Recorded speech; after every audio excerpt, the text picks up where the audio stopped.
C'est parti pour les news avec un premier. En début, vous savez que ça avance pas mal, les Kickstarter, les impressions 3D au niveau historique. Et là, c'était. Je sais pas si vous en avez déjà parlé la dernière fois, peut-être, je ne me rappelle plus. Mais c'est Eric, hein, un des membres des Voltigeurs Occitans, qui joue à Légion d'honneur, qui m'avait parlé donc de ce KS là sur les Prussiens. Donc il reste 4 jours avant la fin. Hein. Il est déjà bien, ça a bien marché puisque il y a 6757 € qui ont été récoltés sur les 2000 qui étaient attendus. Et en fait voilà, hein, ça va être. Alors ils ont l'air assez élancés, hein, assez grands comme ça moi je trouve. Ils sont très fins. Donc en gros c'est de la lampe vert. Voilà. Alors l'avantage du fichier STL, c'est quand là après on peut imprimer de n'importe quelle façon. Hein.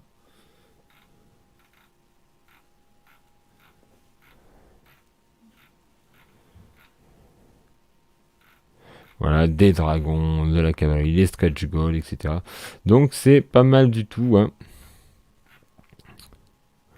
Voilà, je sais pas s'il y en a qui ont participé. Prussian ADC officier, etc. Donc ça a l'air quand même bien cool.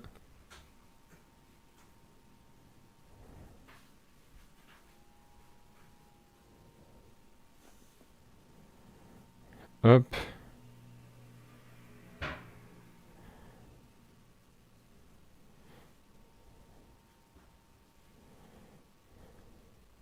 Hop.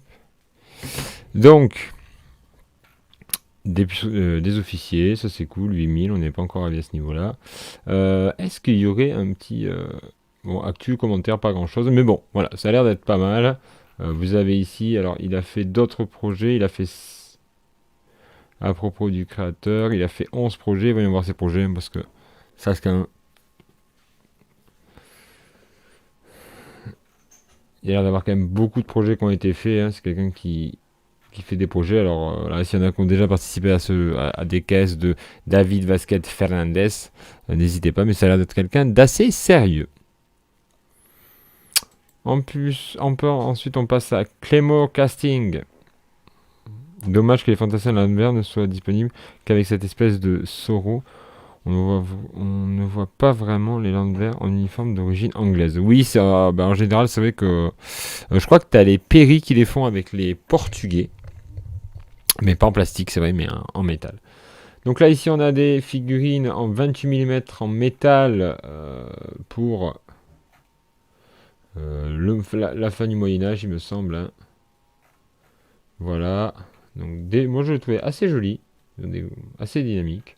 Bon, c'est du métal après, hein, mais voilà. Je le trouvais quand même sympa pour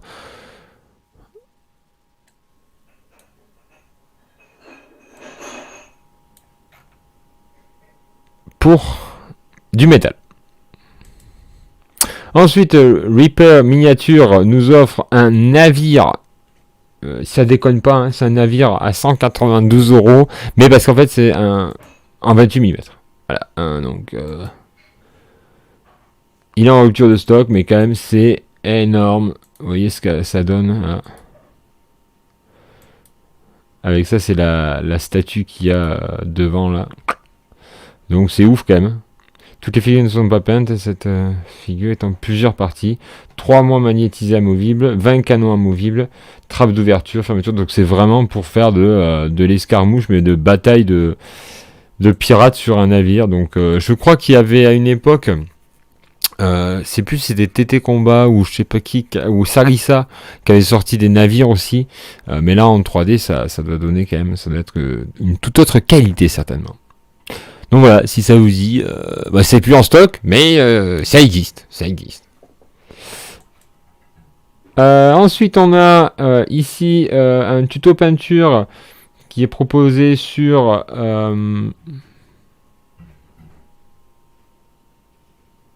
sans la toile tirée sur le shako. Ouais. Ici, on a un tuto peinture sur un char allemand de la Première Guerre mondiale. Donc voilà, un tuto assez classique, on va dire, avec le fait d'utiliser la pâte là pour faire le camouflage. Mais bon, c'est bien, c'est toujours bien, des petits tutos peinture. En plus, à la fin, il y a quand même un très joli résultat. Un tuto qu'on peut réutiliser pour d'autres figurines. Quant à Flame of War, pas de nouvelles. On attend toujours la sortie de Clash of Steel et des annonces qui ont été faites pour l'instant. Ça ronronne un peu du côté de Battlefront. Chan miniature, alors ça peut faire penser que c'est chinois, mais en fait non, c'est une marque espagnole et qui propose de la cavalerie française en 15 mm.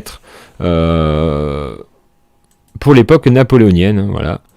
Les amateurs de bataille empire, vous allez pouvoir, si vous le souhaitez, compléter votre cavalerie française. Les Espagnols, qui en termes de figurines, produisent quand même pas mal. Mais on arrive avec une marque française. Alors là, c'est quand même le délire. C'est des Dwarf Crusader Army, donc une armée de croisade naine. Comme dirait quelqu'un, ça a le mérite d'exister. Voilà. C'est une marque française qui fait ça. Ce sont des Français qui proposent donc ce Kickstarter. Voilà, c'est vraiment pour le délire. Une armée naine avec tout un esprit de croisade. Donc vous les voyez. Alors il y en a une qui m'a fait trop délirer. C'est laquelle? Celle-là. Truc. Merci. C'est celle-ci. Celle avec le poney là où il a la lance, il le fait avancer avec la bière aussi, je trouve ça très drôle. Voilà, donc c'est très fun, je trouve. Donc voilà, c'est plus pour le délire, mais voilà, ça existe. Ça existe.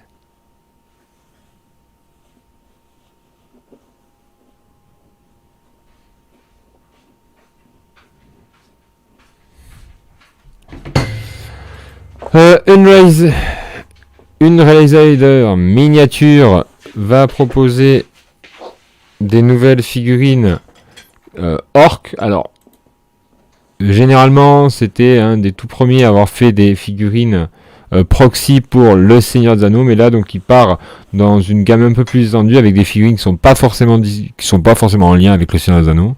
Celui-là, je le trouve vraiment très stylé, ce roi gobelin là qui est porté par des gobelins. Donc, hop. Je pense qu'il y a la possibilité d'avoir certainement plusieurs modèles et je trouve ça trop bien, quoi. Vous pouvez très bien avoir un roi gobelin au final qui ressemble à ça. Non, mais à notre époque, on aurait dit non, verticalement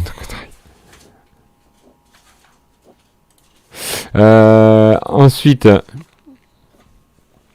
on a ça, on peut l'utiliser pour le Seigneur des Anneaux, donc j'aime beaucoup ceux-là ici.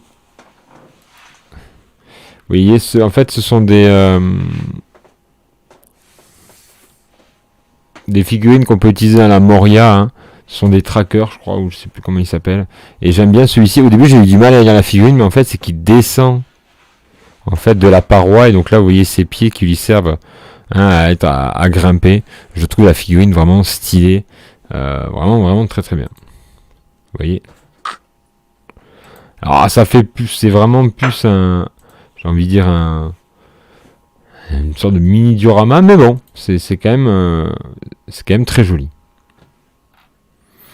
Et ensuite, bon là, des gobelins sur chauve-souris, sur araignée, pardon, chauve-souris, sur araignée, donc ça aussi c'est très sympa. Et enfin, ça c'est clairement du Seigneur des Anneaux, c'est le guetteur.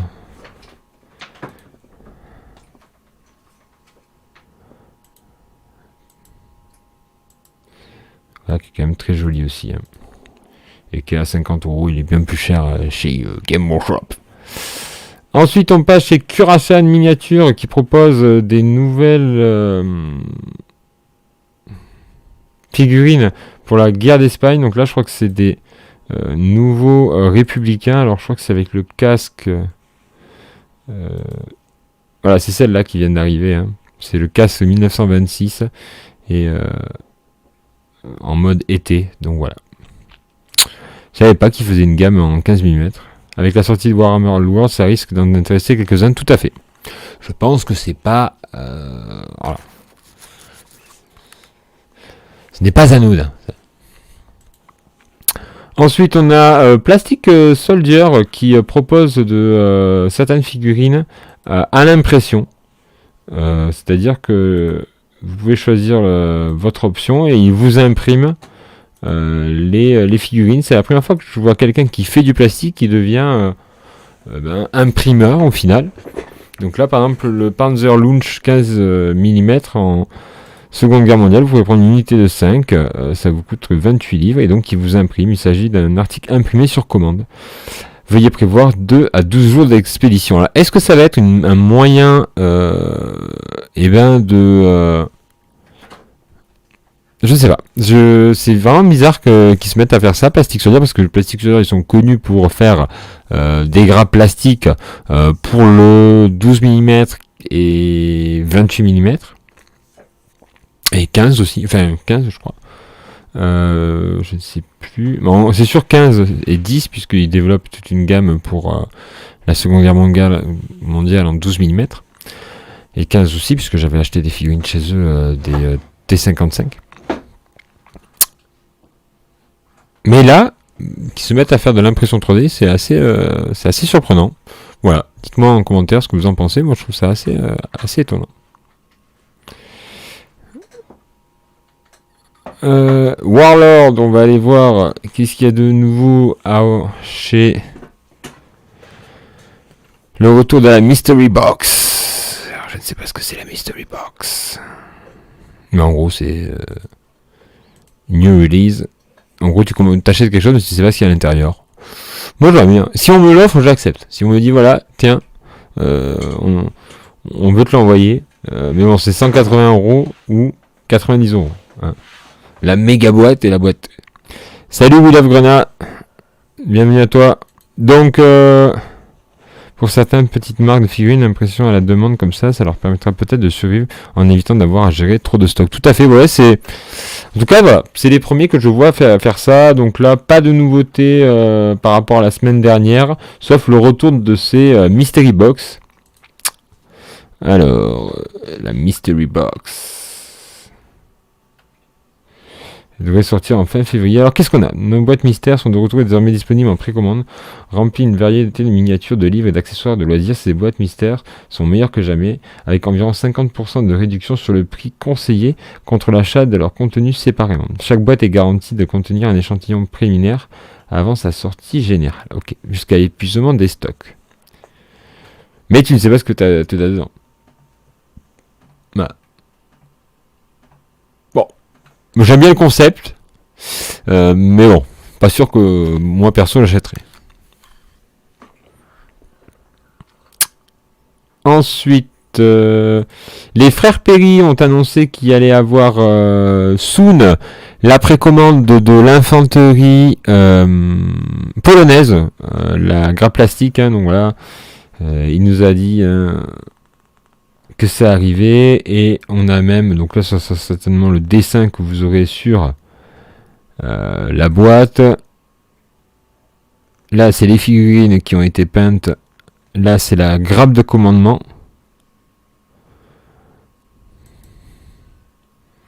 La grappe de commandement assemblée, donc ça c'est sûr que ça va plaire, hein, à tous ceux qui font du Légion d'honneur, enfin voilà, c'est clair que c'est une infanterie napoléonienne, en plus polonaise, qui débarque en plastique, ça va faire fureur, ça va partir comme des petits pains, ça ils le savent.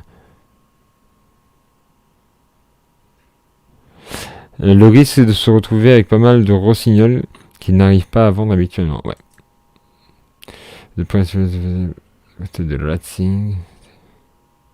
Donc si t'en achètes 3, t'auras ce petit cadeau, hein, donc le Joseph Poniatowski à la bataille de Rachny. Voilà, à pied, avec un fusil, etc. Donc, voilà, pour les frères Perry. On passe à Elion Company. Elion Company, vous avez vu la semaine dernière, hein, sur les news, je vous avais dit que, eh bien, ils allaient, c'était disponible sur Philibert. Alors, on va retourner. C'est chez Philibert et il ne reste plus que 2 bouquins. C'est bien, c'est parti. Je ne sais pas si vous avez participé à ces achats. Voilà, j'ai reçu un ou deux messages en disant ah cool, j'en ai pas vu, j'en ai commandé un ou deux, donc je pense que j'ai un petit peu participé au truc. Moi, il n'y en a pas qui m'intéressent actuellement. Je vais vous montrer ce qui m'intéresse moins. J'espère que ça débarquera sur Philibert. Mais en tout cas, c'est bien, ça marche. C'est bien que ça ait marché. Et j'espère que ça permettra à Philibert de vouloir en commander d'autres, d'en mettre à disposition d'autres. Là, c'est la gamme Wargame de chez Elion, mais si ça marche bien, on peut estimer que peut-être qu'ils vont aller chercher d'autres bouquins tout aussi intéressants. Voilà, donc j'espère que ça va créer l'envie chez Philibert d'en racheter.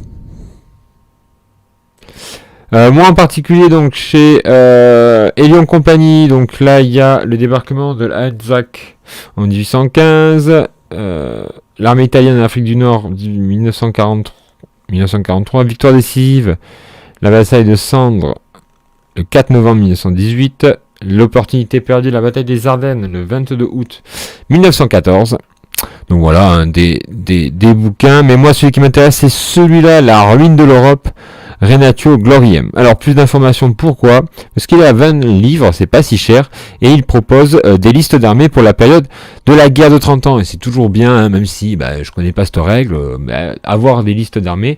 Il propose la République de Venise, la Principauté de Transylvanie, les Bohémiennes, Hector de Saxe, etc., etc. C'est cool, ça peut offrir par exemple potentiellement pour Tertios, essayer de faire des armées un peu nationales avec des particularités. Donc moi je pense que je vais peut-être me le commander celui-là pour essayer de voir un petit peu les listes d'armées qu'ils proposent. Alors vous voyez par exemple là sur Venise, alors il faudrait connaître, mais il y a les mercenaires, il y a les foot, et arquebusiers, etc. Voilà, 1600, 1644. Là c'est sûr. Il y a tout un truc pour les. Voilà, j'aime bien l'idée, en sachant que je suis allé voir sur leur site, alors et ils ont tout un certain nombre de listes suppléments.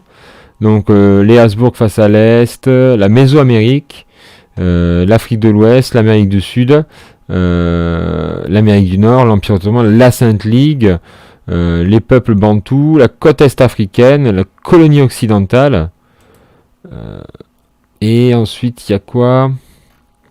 La Sibérie, l'Afrique du Nord et le Moyen-Orient, et les guerres, The Crazy War, les guerres folles. Alors je sais pas ce que c'est les guerres folles. Les guerres folles est un conflit médiéval tardif entre la coalition des seigneurs féodaux et la monarchie française. Ok, bon, ça c'est des trucs un peu plus. Ok. Mais voilà, c'est plutôt cool. Peut-être qu'on ira piocher pour faire des suppléments Tertios. Voilà, et puis c'est tout du côté des news. Voilà, n'hésitez pas à me dire ce que vous en avez pensé. Alors j'ai pas eu le dernier encore, Vavictis, je l'ai pas acheté. Ça sera pour une prochaine vidéo. Mais je suis certain qu'il est de qualité. J'ai vu que c'était sur l'Afrique, il me semble. Voilà.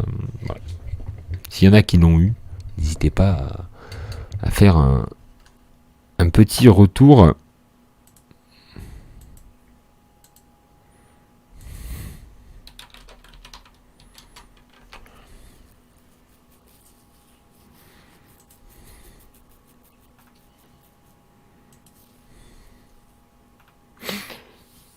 Vous pouvez aller voir sinon la vidéo de Ramius qui a fait une présentation dessus. Hein. C'était il y a 15 jours, je crois, que tu avais fait une vidéo dessus. N'hésitez pas à y faire un tour. Hein.